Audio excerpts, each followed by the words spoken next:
Bien. Bueno, buenas tardes para todos y todas. Damos inicio en el día de hoy a un ciclo de conferencias que se continuarán durante el año que viene. Estas conferencias tienen como nodo de interés el Atlántico medieval, y este ciclo está organizado por el Grupo de Estudios sobre la Iberia Medieval, grupo formado en el Departamento de Historia Universal de la Facultad de Humanidades y Ciencias de la Educación, aquí en Montevideo. En el día de hoy tenemos el agrado de contar con la presencia de Gisela Coronado. Gisela es doctora en Historia por la Universidad Nacional de La Plata. Se desempeña como profesora en la Universidad Nacional del Centro de la Provincia de Buenos Aires y de la Universidad Nacional de Mar del Plata.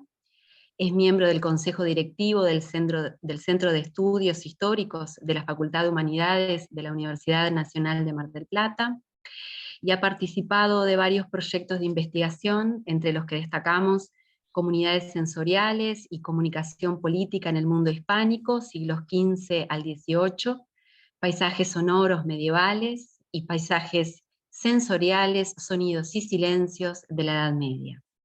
Gisela es directora de la revista Cuadernos Medievales, editada por el Grupo de Investigación y Estudios Medievales de la Universidad Nacional de Mar del Plata, y es autora de varios artículos de revistas académicas de la región y de España.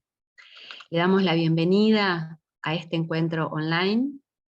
Le solicitamos a los asistentes que todas las preguntas que vayan a formular al final, que sean al final de la conferencia. Para organizarnos, preferiríamos que las preguntas sean formuladas en el chat. Y bueno, Gisela, te damos la palabra para que puedas empezar. Bueno, buenas tardes a todos y a todas. Es un gusto y un honor estar con ustedes hoy compartiendo, bueno, esperemos que una charla, ¿sí?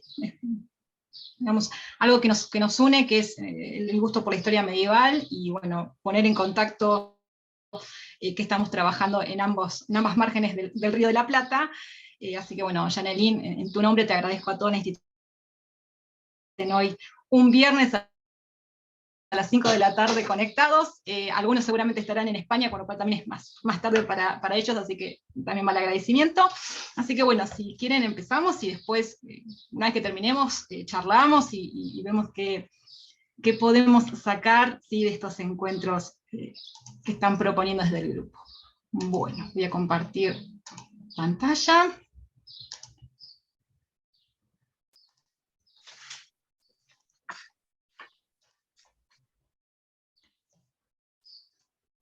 Bárbaro, ahí se está viendo, ¿no?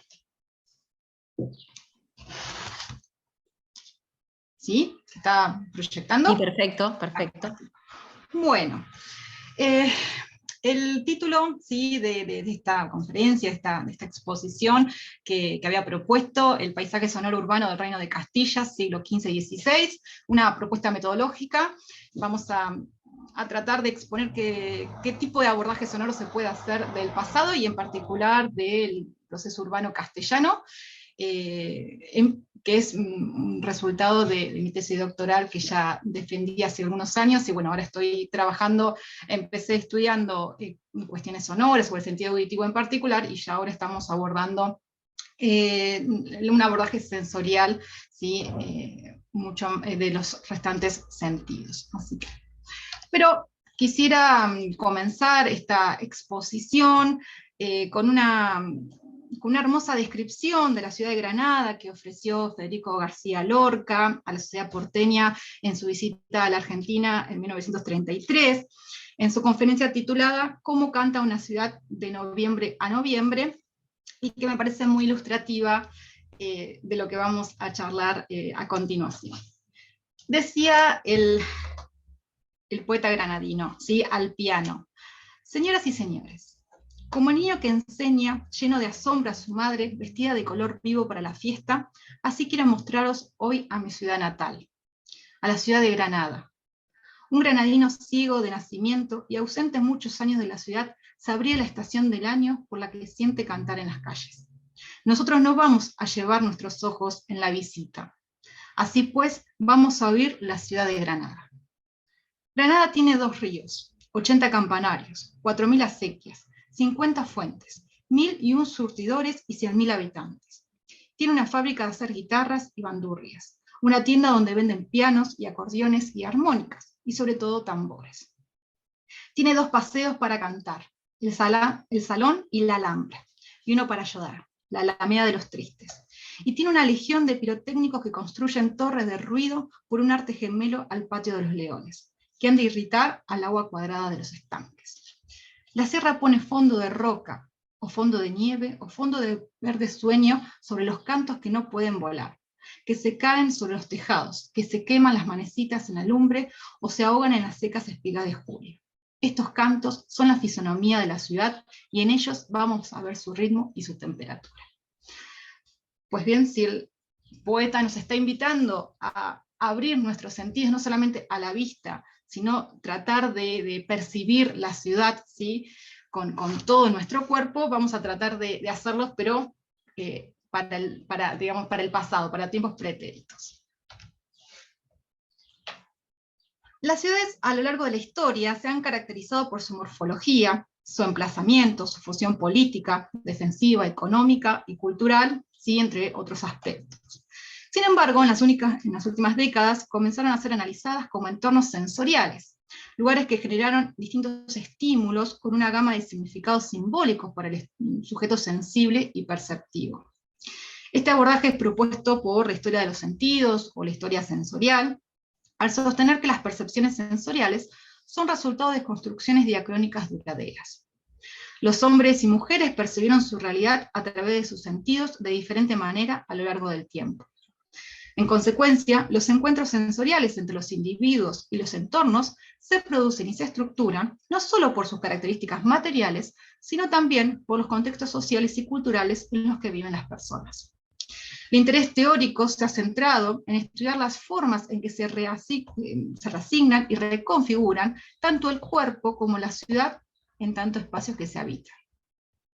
En el marco de estos contextos sensoriales, en particular nos interesa analizar la dimensión sonora y auditiva, puesto que las ciudades son generadoras de una multiplicidad de sonidos y ruidos que dan cuenta de sus especificidades como organización urbana. Los habitantes desarrollaron todo tipo de actividades productoras de sonoridad en los lugares comunes, que configuraron un problema para el orden y la convivencia social. Por ejemplo, el comercio en el mercado, los ritos y sus fiestas religiosas y seculares en la plaza, las entradas de los reyes con su cortejo, las sesiones de los consejos municipales en las iglesias y escalinatas, etc. Todas esas actividades y sus sonidos dotaron de sentido e identidad a los espacios urbanos habitados. Por ello planteamos que el hecho sonoro fue un elemento vital del sistema urbano, puesto que configuró el modo en que los sujetos transitaron el tiempo, el espacio y el mundo social de la ciudad.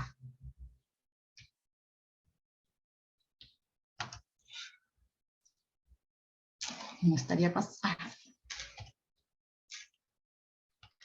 Perdón, a ver. Sí.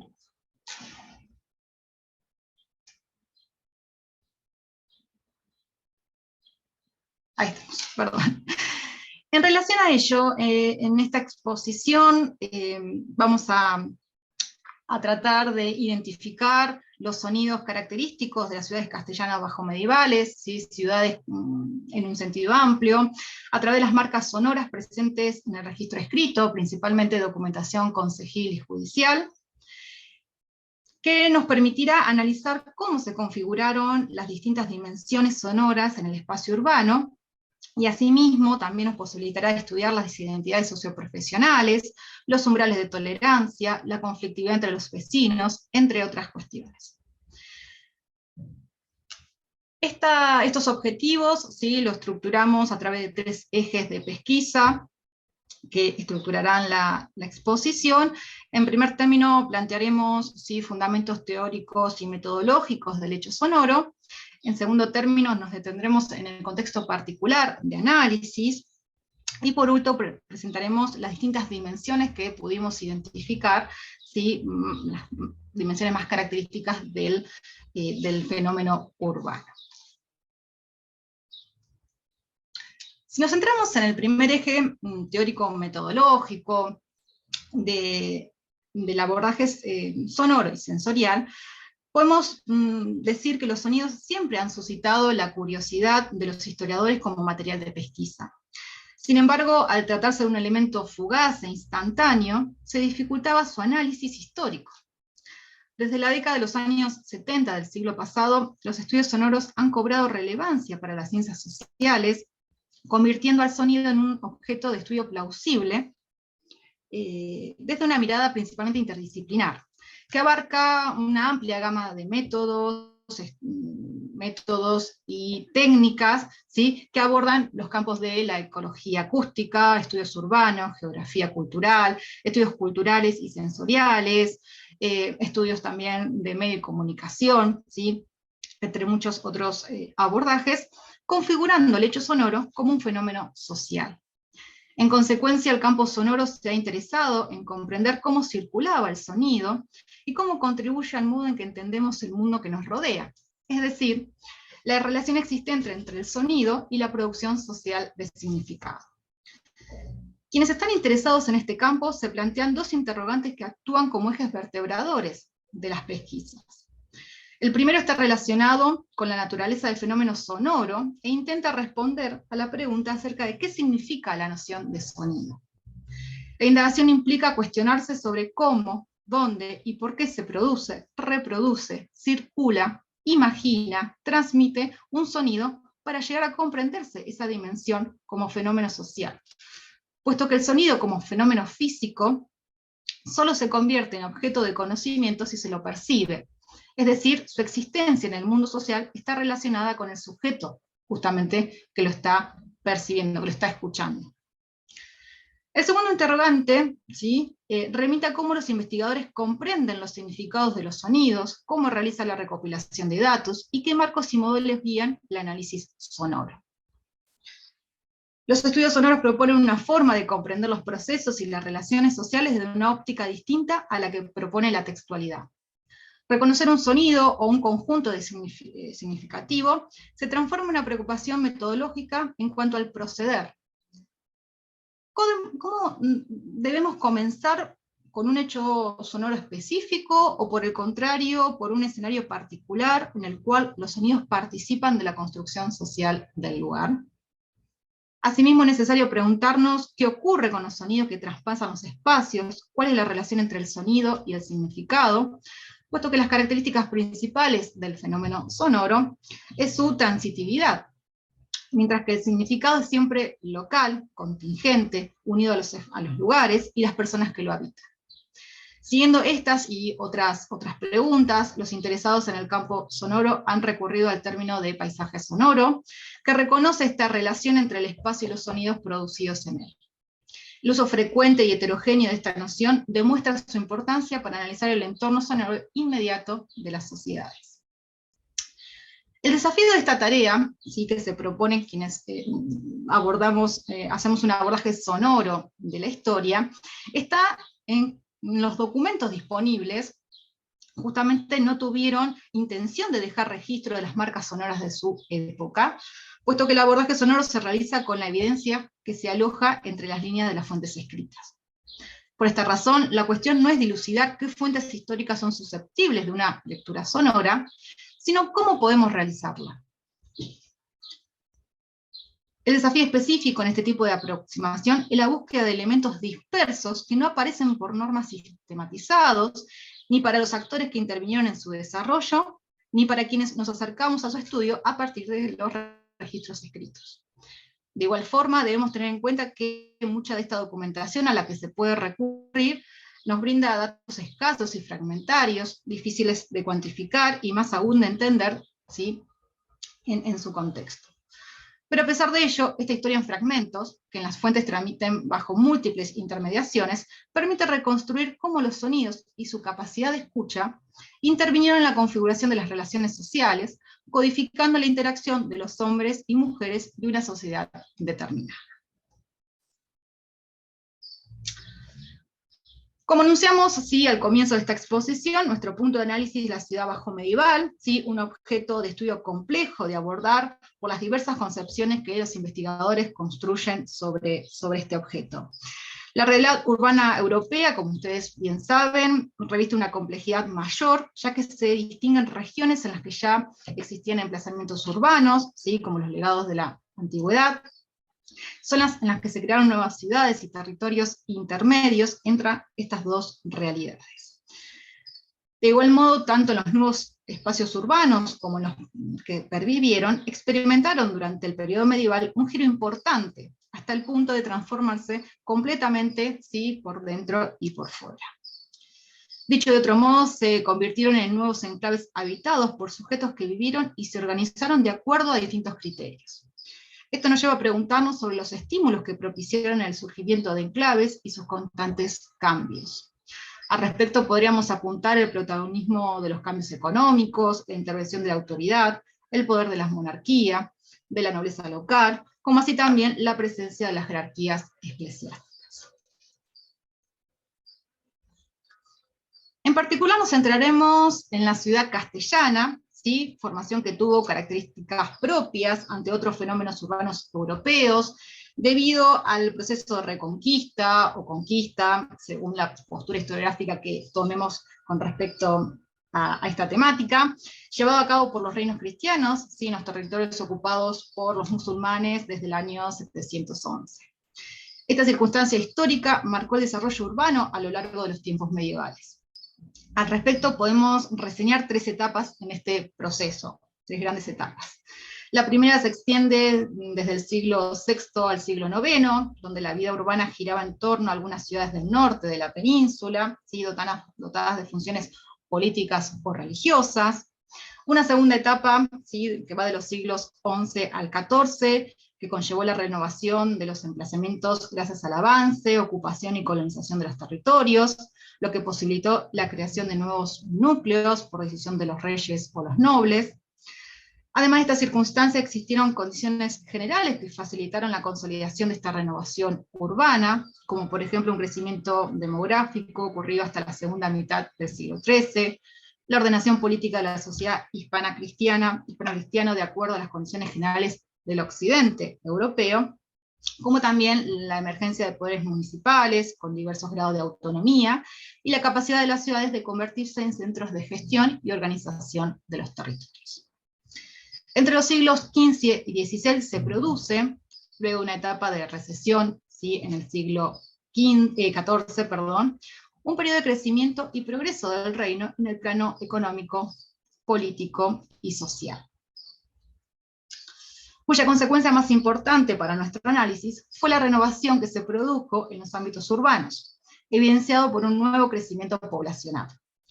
Algunas de sus características fueron la concentración de los espacios intramuros y los arrabales, la transformación urbanística impulsada por los municipios gracias al sostén y dirección política de la monarquía, tanto en materia de construcción de edificios públicos como pavimentación de las calles, provisión de agua, ensanches de plazas y otros espacios, el establecimiento de normas de convivencia, junto con una importante y sostenida actividad mercantil y manufacturera.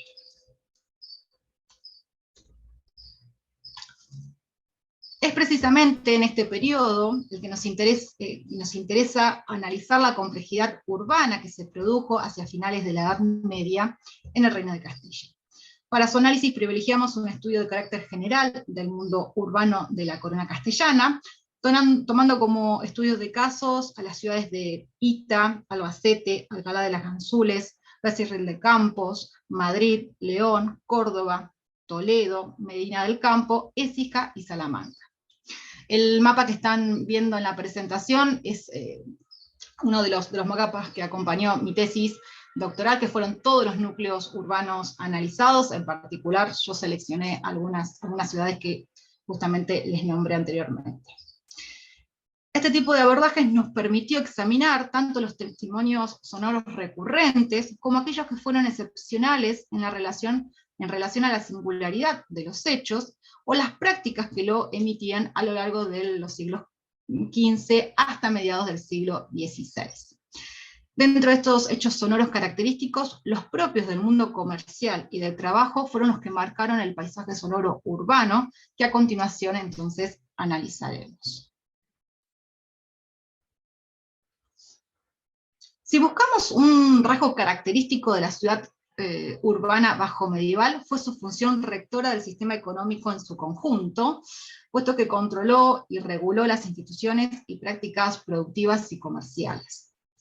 Los núcleos castellanos a lo largo de la Baja Edad Media se afianzaron como centros de producción y consumo de alimentos y manufacturas, guardando especial relación los distintos elementos de su economía, por caso el comercio, las artesanías, los servicios y las regulaciones del poder regio y concejil. Asimismo, estas actividades económicas, como otros aspectos del orden social, por ejemplo el aumento demográfico, actuaron en el paisaje y la ordenación material de las urbes, configurando no solo una espacialidad definida, sino también una dimensión sonora. Tomaremos, por ejemplo, las actividades comerciales y los oficios artesanales que se convirtieron en el impulso vital de la economía urbana. La historiografía ha dedicado ríos de tinta sobre su caracterización y su funcionamiento, brindando una base extraordinaria para la interrogación sobre su dinámica cotidiana. En función de ello, nos preguntamos, ¿qué sonidos caracterizaron a los núcleos urbanos? ¿Cómo sonaban las prácticas socioprofesionales que se desarrollaron así? ¿Dónde se realizaban? ¿Cómo operaban en la cotidianidad de los vecinos y en la disposición espacial? Comencemos con el sonido que configuró acústicamente a Europa durante la Edad Media, que fue el sonido campanil. La campana cumplió un papel fundamental en la sociedad medieval castellana, ¿sí?, en particular, ya que sus repiques contribuyó a construir una dimensión de la subjetividad de los habitantes en su relación con el ambiente. Por medio de sus toques campaniles configuró las distintas representaciones sociales que marcaron la vida de los hombres y de las mujeres, originando un lenguaje sonoro con rasgos particulares según el momento, el timbre, el ritmo y la duración de la campanada. Asimismo, este instrumento cumplió una función destacada al reafirmar una identidad propia del grupo, participando en la creación del lazo social mediante la información que irradiaba en el espacio y la competencia auditiva que exigía a los integrantes de la comunidad. En su dimensión pública, la campana poseía una dualidad, puesto que se la identificaba como vox dei o vox populi, al servir en la esfera eclesiástica y pública como demarcadora del tiempo, de los ritos litúrgicos y de las alertas ciudadanas. La jornada estuvo delimitada según los toques de horas, ¿sí?, la distribución de las oraciones a lo largo de las 24 horas, que se anunciaba cada 3 horas por medio de las campanadas de las iglesias castellanas. Sin embargo, este demarcador sonoro del tiempo fue utilizado por las autoridades concejiles para informar a la población sobre las cuestiones comerciales en espacios específicos, como el mercado y la plaza, y con ello resignificaron los sonidos característicos de la dimensión sacra. En la ciudad de Córdoba se especificó que la entrega de permisos para la explotación y comercialización de la sal se realizara cada día al amanecer hasta la hora de tercia, ¿sí?, 9 de la mañana, y de vísperas, 6 de la tarde, hasta la puesta del sol. El abastecimiento de los productos de primera necesidad fue una preocupación constante y reglamentada. Ejemplo de ello es la ciudad de Toledo, que estableció el tañido de tercia como señal límite para el ingreso de las mercancías, ¿sí?, de las mercaderías para los regateros y las regateras. En cambio, Valladolid fijó como límite temporal para la entrada de pescados frescos el tañido de prima, ¿sí?, 6 de la mañana. Los sones campaniles también marcaron el momento de reunión de la comunidad para realizar el remate de los derechos de carnicería. El negocio de la carne y su regulación fue una preocupación constante de las autoridades, que se manifestó en el establecimiento de los horarios de comercialización por medio de las horas canónicas. Al respecto, la ciudad de Ávila estipuló que el abastecimiento de las carnicerías se realizara desde los toques de víspera hasta la puesta del sol, entre los días lunes y sábado, mientras que el domingo se podía proveer hasta el tañido de la misa mayor de la iglesia de San Pedro y San Juan.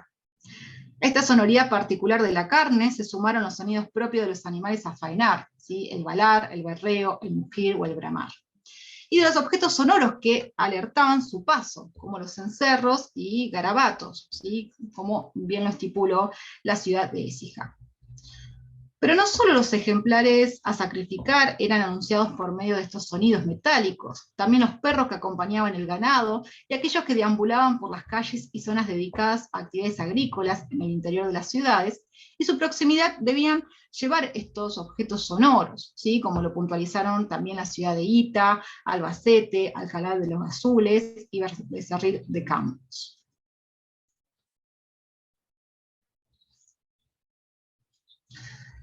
A estos sonidos que configuraron una dinámica socioeconómica particular de las urbes castellanas, se agregaron otros que también perfilaron la sonoridad cotidiana, como fueron la voz de los vendedores, de los consumidores, los pregoneros, ¿sí? Y los sonidos de los oficios que se desarrollaron tanto en las plazas, los mercados, como en los domicilios particulares. El primer oficio que podemos destacar es el del metal, ¿sí? Herreros, herradores, caldeleros, cuchilleros, que con su forja convertía a la villa, aldea o ciudad en un centro económico necesario para los trabajos rurales y urbanos. El sitio donde se podía realizar esta actividad variaba según cada ciudad. Por ejemplo, en Madrid se otorgó en el año 1481 una licencia de herrar al maestro Pedro para que coloque su potro de madera, ¿sí?, de herrar en la Plaza Mayor. En cambio, el Consejo de León decretó en 1513 que los herradores no realizaran su actividad en la Plaza Mayor, sino que el radio de instalación de esta actividad artesanal y su consiguiente entorno sonoro se delimitaba desde la sacristía de Santo Martino hasta el barrio de Santa Cruz. La ubicación de este oficio no solo obedecía a la lógica de concentración de las actividades productivas para un mejor control, sino las molestias que surgían del continuo martilleo, ¿sí?, del herrero. El nivel sonoro de la fragua, que rondaba en unos 100 decibeles, dotaba de una identidad particular a sus artesanos, que estaba conectada con la destreza que debía poseer para reproducir una estructura rítmica cíclica de los golpes sobre el mismo, ¿sí?, sobre el yunque. Sin embargo, los sonidos metálicos de esta actividad podían ser identificados como desagradables para otros habitantes del núcleo urbano. Aunque se trata de un caso tardío en relación al ejemplo sí estudiado, es interesante el proceso de litigio que se desató en la ciudad de Alcalá de Henares en el año 1557, entre el doctor Cuesta, canónigo y catedrático de la Universidad de Alcalá de Henares, con Francisco Terreras y Alonso Ramos, herradores de la misma villa, a causa de los sonidos que desprendía la actividad de herrería. Los demandantes alegaban que estos herradores tenían sus bancos de trabajo en la calle pública, junto a la residencia y casa de estudios de la comunidad universitaria, y que con las continuas martilladas imposibilitaba llevar a cabo las lecciones universitarias.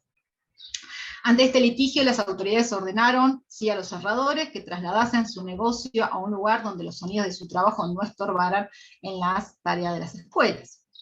El fallo se fundamentó en la importante labor que realizaba la universidad en beneficio de todo el reino. Ante este fallo, los herradores interpusieron una apelación basada en distintos argumentos, ¿sí?, que es interesante poder ver cuál era la concepción, ¿sí?, de estos herreros del uso del espacio.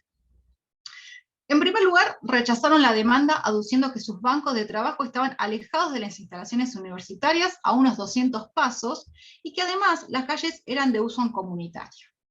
Aquí podemos detenernos en dos de los elementos articuladores del espacio público medieval, como fueron las plazas y las calles, ejes de la textura urbana y el ámbito de la comunicación, del tránsito y la sociabilidad, cuya característica más importante era ser suelo público, es decir, de uso compartido.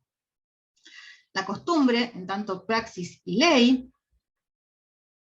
y la experiencia sensorial organizaron el espacio durante los siglos bajomedievales, a pesar de los intentos regulatorios del poder real y concejil.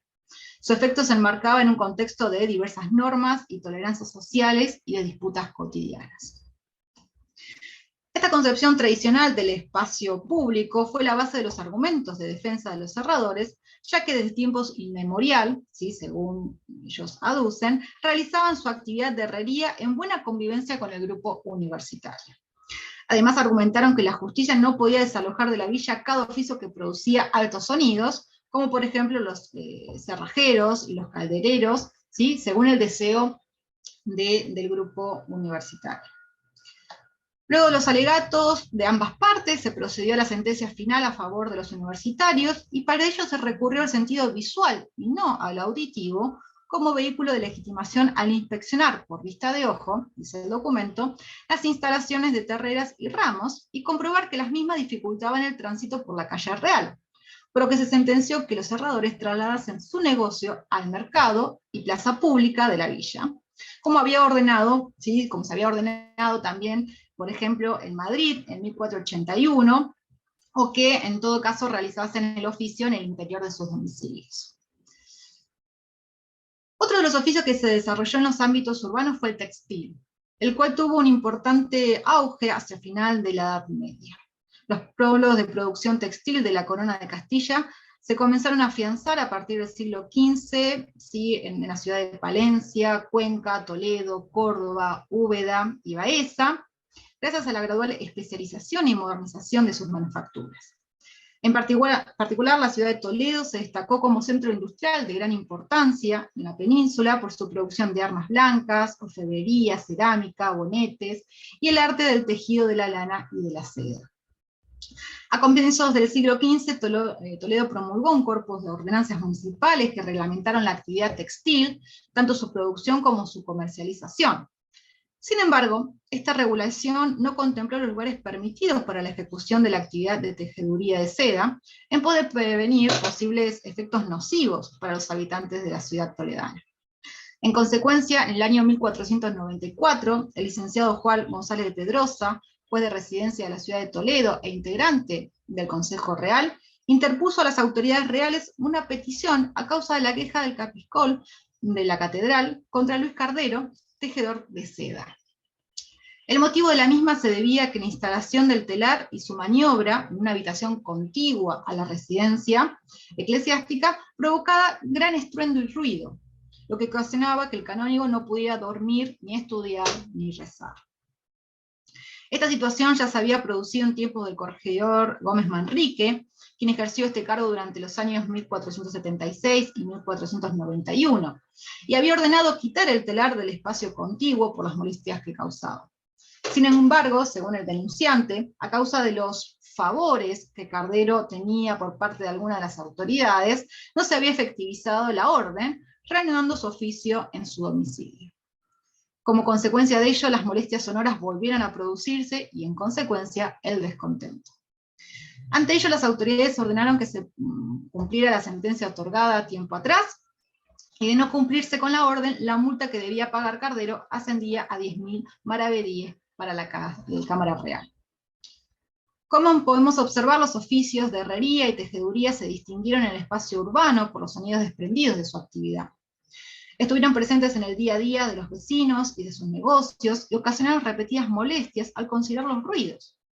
La conceptualización de un sonido como ruido es una actividad subjetiva y cultural, puesto que dependerá de la percepción de cada individuo y su tolerancia hacia determinada sonoridad, dependiendo de los parámetros culturales en los cuales se insertan los sujetos.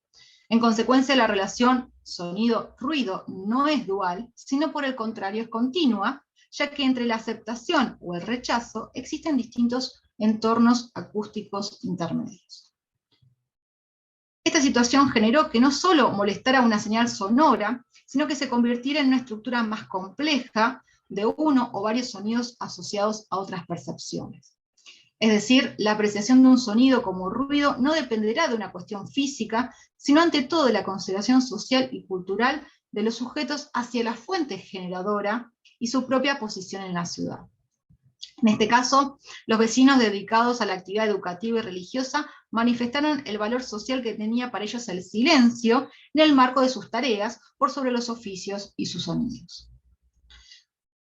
Otro oficio que se destacó por los sonidos que producía su ejecución fue el de la alimentación, en particular el de carnicería. Sin duda, esta actividad fue una de las más reglamentadas por las autoridades municipales, ya que originaba grandes perjuicios en la población urbana. Podemos citar varios ejemplos de documentación que se ocupa de asegurar la limpieza de las carnicerías y mataderos, puesto que la sangre, los huesos desechados, el estiércol de los animales, generaban condiciones de insalubridad nociva para la salud de los vecinos. Al respecto, en el año 1480, el abad y los monjes del monasterio de San Bartolomé de la villa de Medina de Campo, junto con Miguel Sánchez, el mayordomo del monasterio, ¿sí? Y vecinos justamente de la calle vieja de la villa, enviaron una carta a los reyes solicitando una pronta solución ante los múltiples problemas que ocasionaba la actividad de carnicería que se llevaba a cabo en la casa de Pedro de Busto, carnicero de la corte, ubicada en la misma calle. Los demandantes manifestaron que los carniceros sacrificaban los animales en dos casas ubicadas frente a la capilla del Santísimo Crucifijo del monasterio, y a causa de los constantes bramidos resultaba imposible realizar los oficios divinos.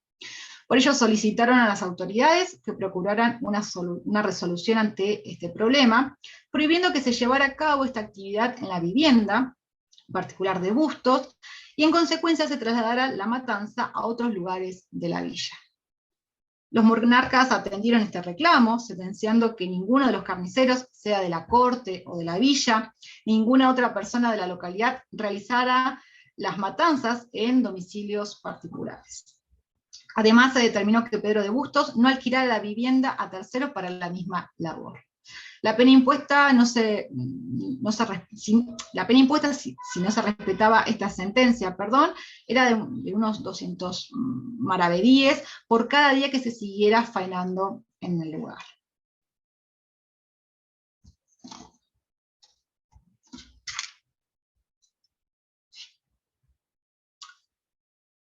El crecimiento de los espacios urbanos castellanos no solo se evidenció por las diversas actividades, ¿sí?, productivas y comerciales, como hemos señalado anteriormente, sino también por la densidad de los lugares habitados, que obligó al poder local a asegurar el buen estado de las construcciones y de las obras que se desplegaban en la ciudad.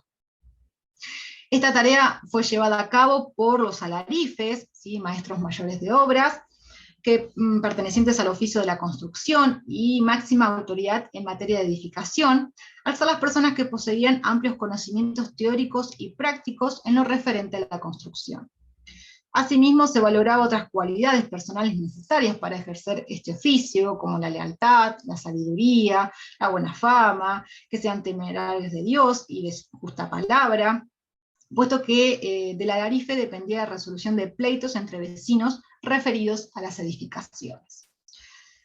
A estos atributos se agregaba otra capacidad que a priori no sería axiomática de esta ocupación, ¿sí?, como fue su capacidad auditiva. En efecto, el alarife debía escuchar los sonidos de los cimientos y las paredes de las construcciones, por lo que su actividad requería una capacidad perceptual compleja. Al respecto, el Consejo de Córdoba legisló sobre los ruidos y estruendos que se producían en las paredes y cimientos de algunas viviendas, producidos por determinadas actividades, como ya vimos, la herrería y la tejeduría. Se instaba a los vecinos a informar a las autoridades sobre estas circunstancias para que el alarife inspeccionara el daño producido. Se tuvo especial atención a los ruidos que se producía durante la noche, ¿sí?, por ser el tiempo de descanso de la población. Otro de los motivos causantes de los daños a las construcciones fue la presencia de animales en cercanía de las paredes, ¿sí?, por el gran daño que ocasionaban. Esta apreciación por la capacidad de escucha fue manifiesto para las autoridades madrileñas.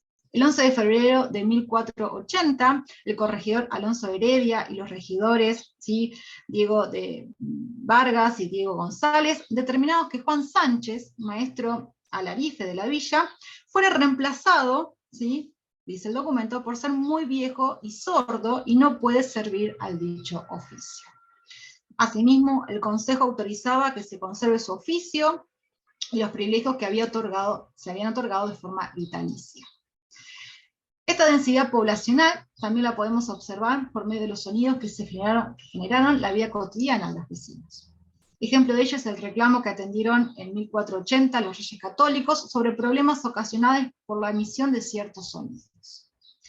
La superiora y monjas del monasterio de Santo Espíritus de la ciudad de Salamanca apelaron a la justicia real debido al perjuicio que sufrían por parte de los hijos de Pedro Fernández de Burgos, ¿sí?, contador, quien residía en una vivienda lindante al monasterio.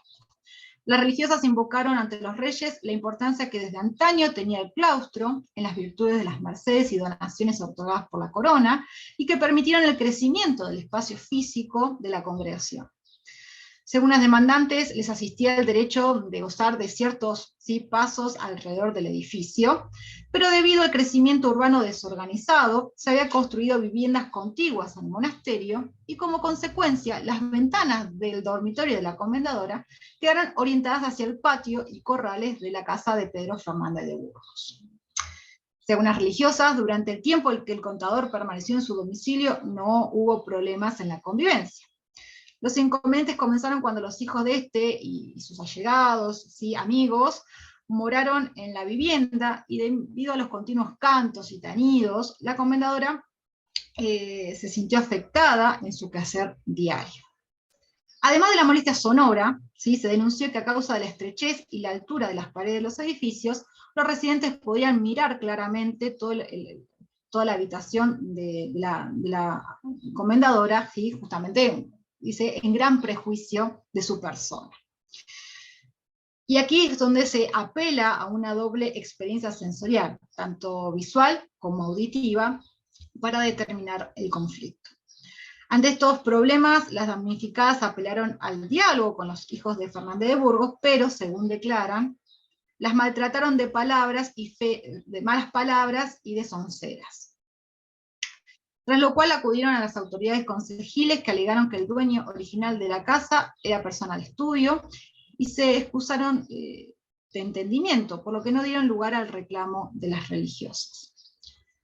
La respuesta negativa de la justicia local determinó que las religiosas acudieran a los monarcas, los cuales se hicieron eco de esta demanda, enviando una misiva al corregidor de Salamanca, disponiendo que resuelva la situación sin más dilataciones. Por lo que las partes involucradas fueron citadas y escuchadas, buscando evitar un potencial pleito en los órganos de justicia del reino, para que se resuelvan justamente en las instancias concejiles. Pero por desgracia no disponemos de la sentencia y resolución del conflicto entre las religiosas del monasterio de Salamanca y los hijos de Pedro Fernández, pero nos dejaron registro de la situación y de los motivos de conflictividad vecinal, nada ajeno a los ruidos molestos de nuestros vecinos hoy en día. Hasta aquí podemos advertir la significación social que poseía el sentido auditivo, hacer el medio por el cual se percibían los ruidos y estruendos producidos en las construcciones, lo que alertaban de posibles derrumbes. Este oficio requirió distintos conocimientos y apreciaciones experimentadas in situ. Asimismo, sonidos y ruidos configuraban las relaciones sociales, en algunas ocasiones conflictivas, entre los vecinos, y los espacios habitados que manifestaban los umbrales de tolerancia sonora.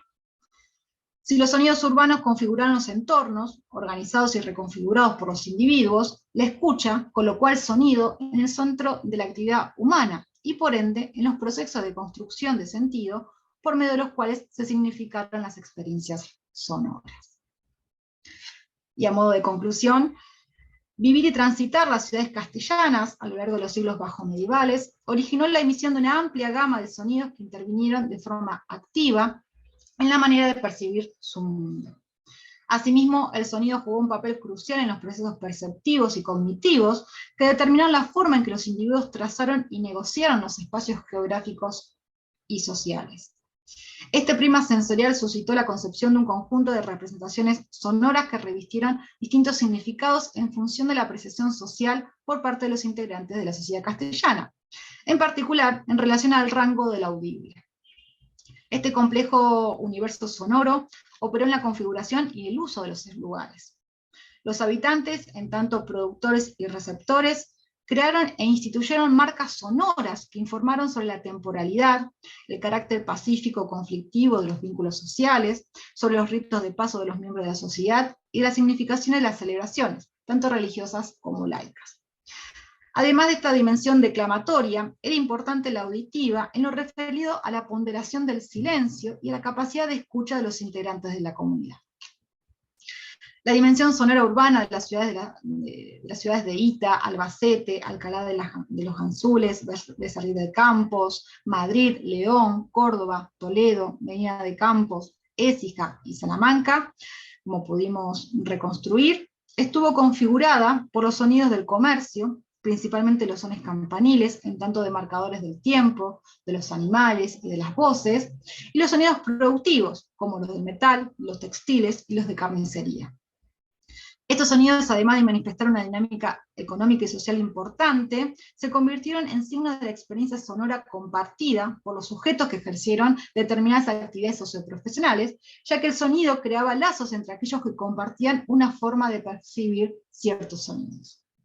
A ello se sumaba la escucha como fenómeno encarnado, situado y mediado, es decir, que requería de un sujeto sensible que percibía según las posiciones que ocupaba en la sociedad y de sus circunstancias fisiológicas, simbólicas, tecnológicas y contextuales.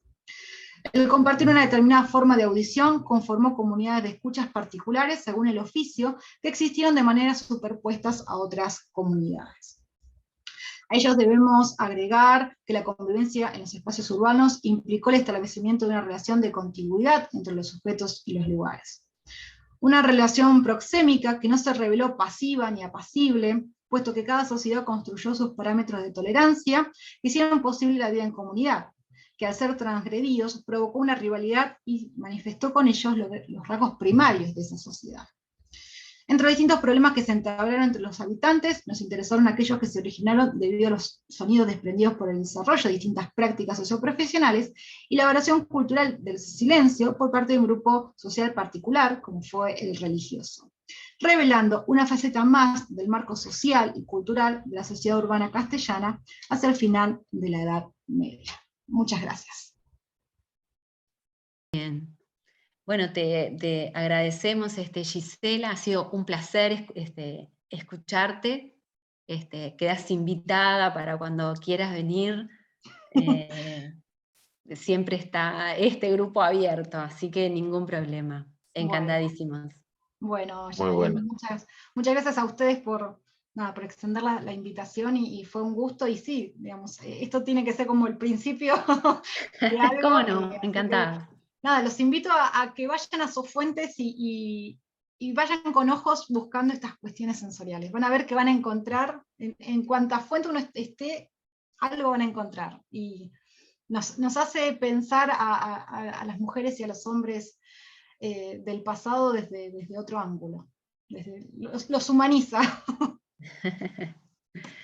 Bueno, muchas gracias, buenas tardes para todos y agradecerles a todos y todas el haber compartido esta instancia con nosotros un viernes por la tarde, que para todos es un esfuerzo grande.